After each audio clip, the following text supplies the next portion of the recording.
Hey guys, welcome back to this chaotic little book corner. I already made this video once, disappeared from my phone, no idea where it went, so we're gonna do it again.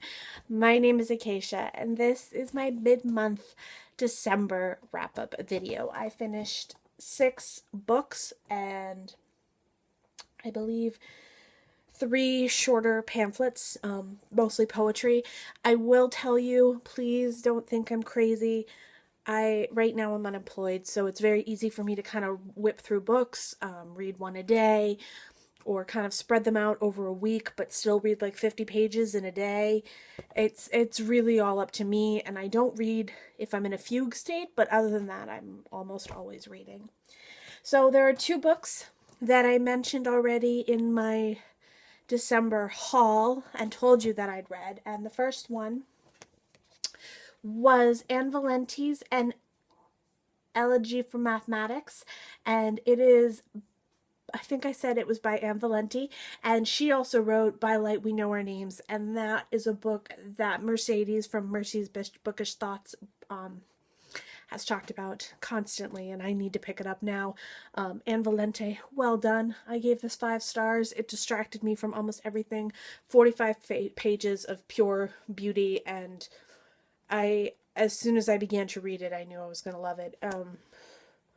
I feel so excited that I got this, and I'm very sad that Origami Zoo Press is shutting down, but a beautiful little book. Super stoked about it. Yeah, I mean, just gorgeous. And I'm sorry, I'm like getting lost in the book itself, but I really did love it. The second book, I will link my review down below. 5 stars, Singular Extraordinary Tale of Mira and Goliath. I've raved, I've rant, I've done my part. I'll link it down below. Go read it. Go. You're good? We're good. That shouldn't be going there. This is the sequel, though.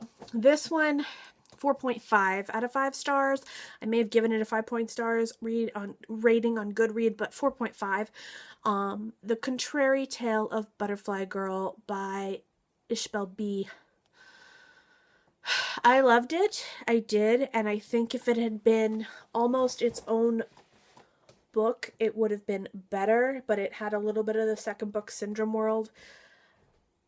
Even though I did love it, I will admit there were some characters in here that I didn't feel the same connection and love for that I felt in the first book. They were completely new characters, so even if you are kind of wary of this one now, the first one you should absolutely read. I have no qualms about that one. This one, there's just so many moments where they change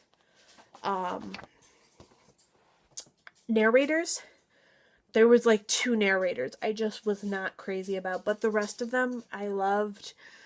There was actually some answered questions in this book about the Mira and Goliath tale that you kind of figure out in here.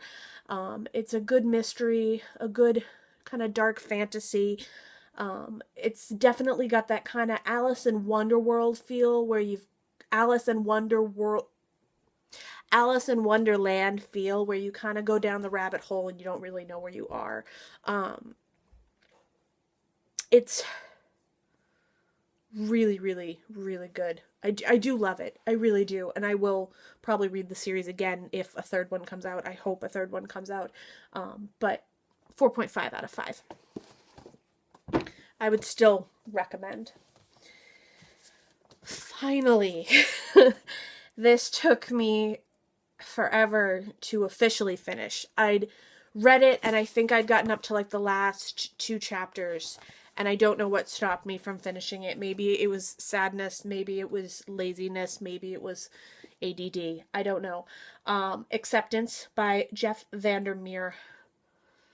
4 stars out of 5. This trilogy would be a 5 star.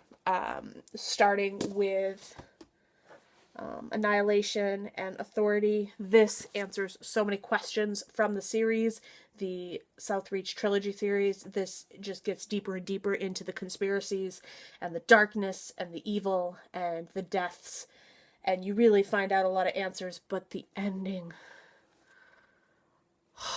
the ending. This gave me I want more. I really do. I would love a follow-up, but if I don't get one, I'll be okay.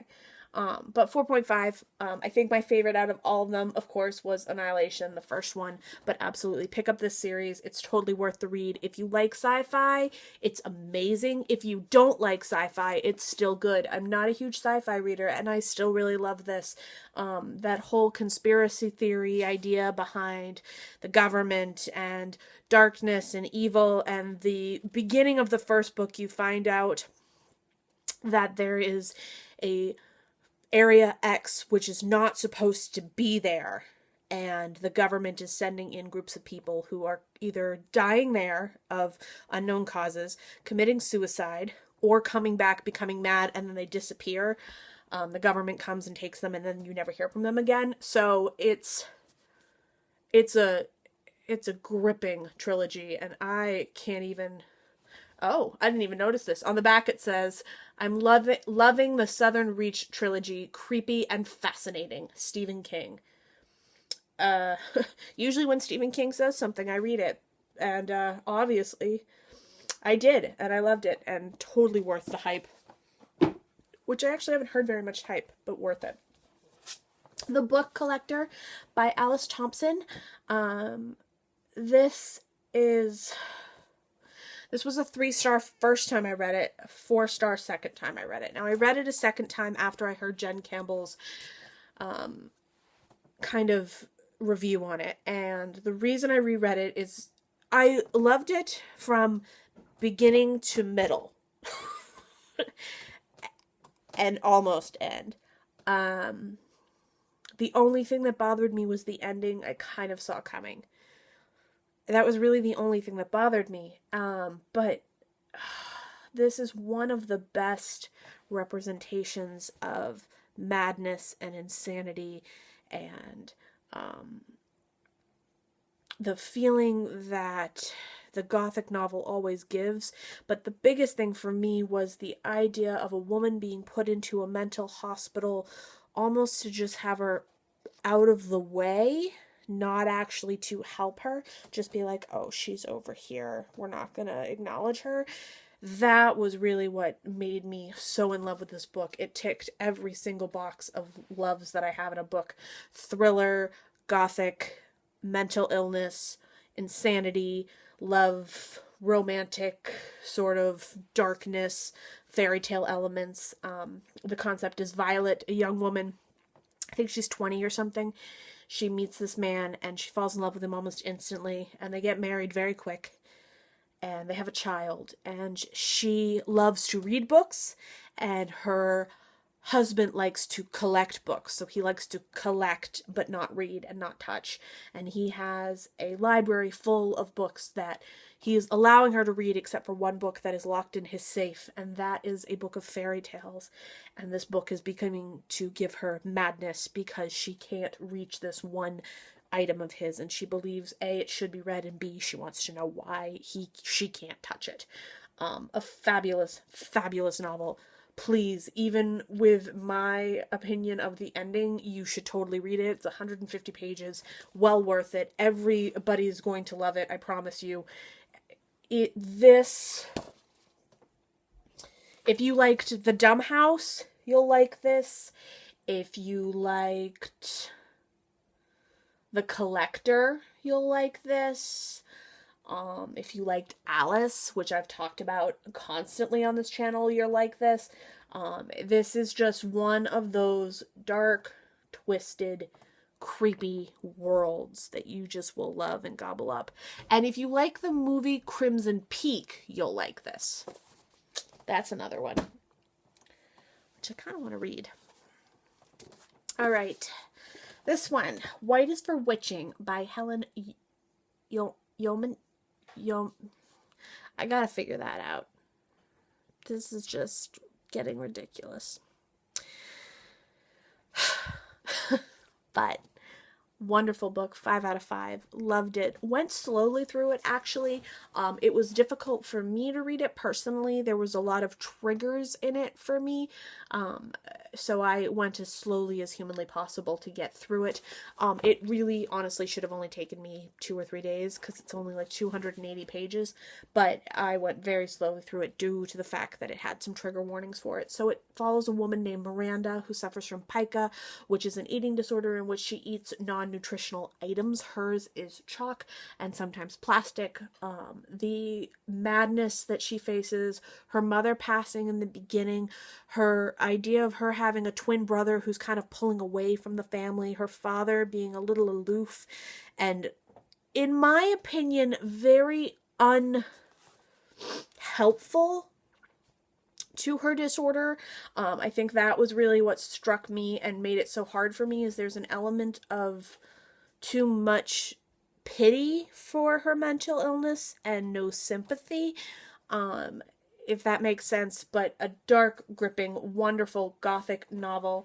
If you like horror, it's good, but it's not like the slice 'em dice 'em horror. It's more of the what's behind door number 2 kind of horror, if that makes sense. I really loved it, and I will definitely be putting this on the bookshelf of books that I've read and plan to reread again someday, and I will probably buy this for a couple of people for Christmas who are asking me for recommendations. This one I just finished yesterday, and this is Blue Girl by Lori Foos, and I'm having a bit of a book hangover. Today I started trying a new book, and I wasn't having it. This is by Coffee House Press, and I will definitely be picking up more of their books. Oh, I can't get over it. So this takes place on a small town on a lake. There are 3 mothers and 3 daughters. 3 mothers there is a young girl that almost the whole town has kind of just set her off as like a myth. She doesn't exist. But she does exist, and she is a blue girl. And the mothers take the blue girl moon pies that they bake every week and lie to their family by saying that it is for a bake sale that's not happening, to feed her the secrets of their family. And my characters that I related the most to would definitely be Audrey and Irene, the mother-daughter pair that have a father who has definitely suffering from madness.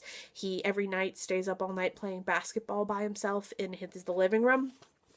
And he has shut off their TV because he believes it's going to self-implode and kill them all. The other person I felt a lot of love towards was Caroline.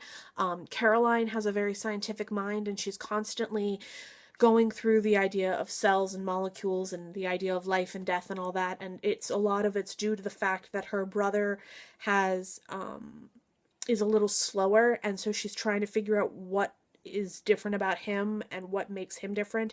And then this blue girl comes along and starts to shake up her whole reality of science, and it's really wonderful the way that she describes the world. And her mother is very aware of what's happening, but at the same time,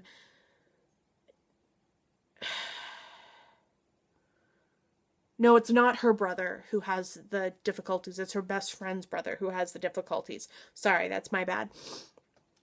But she's constantly trying to figure out... Am I mixing this all up? I think I am.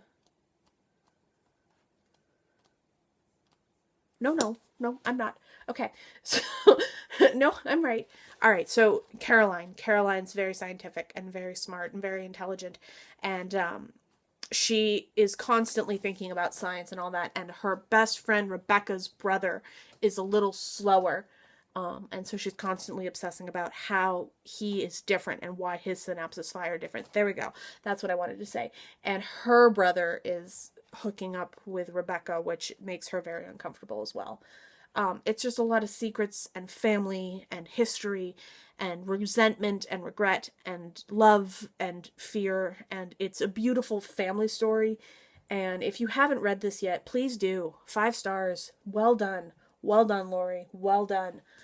This will definitely be in my top 10 reads of 2015. I'm in love with it. And if I could hand it to everybody in the world, I would slap them with it and say, read this. Just read it right now because you should read it. The last two are small pamphlets that I picked up. This is from Hyacinth Girl Press. This is Insomniac Circus. This is by Amruk Hui. And, oh, look at those end papers. Like, just, if you could just touch the gold, you'd understand that the gold just fits. And it's a beautiful, kind of sad idea and dark idea of the circus. If you like the Grace Keepers and the Night Circus, this is almost that circus, dark, weird, kind of cynical version of the circus that they have, and it's beautiful, and I recommend it to anybody who likes the circus world. And it has a very kind of lifelike experience to it as well.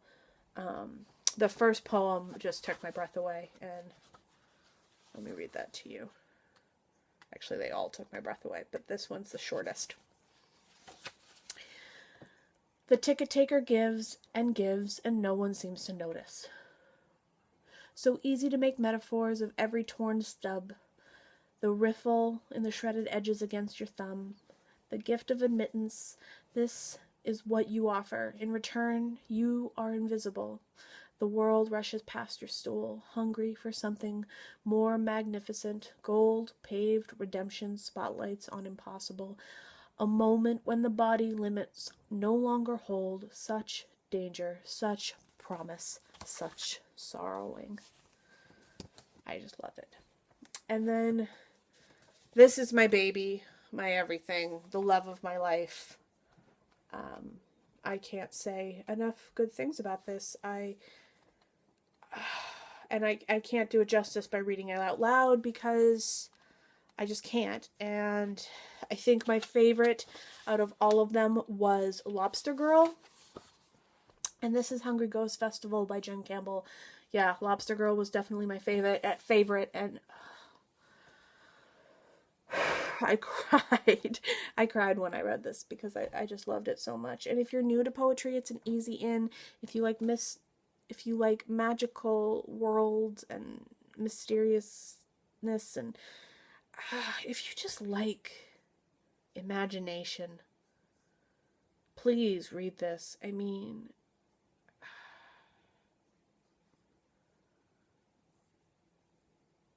just, if you remember being young and imagination and fairy tales and the idea that there's something out there that's bigger than you, I would recommend this to everybody.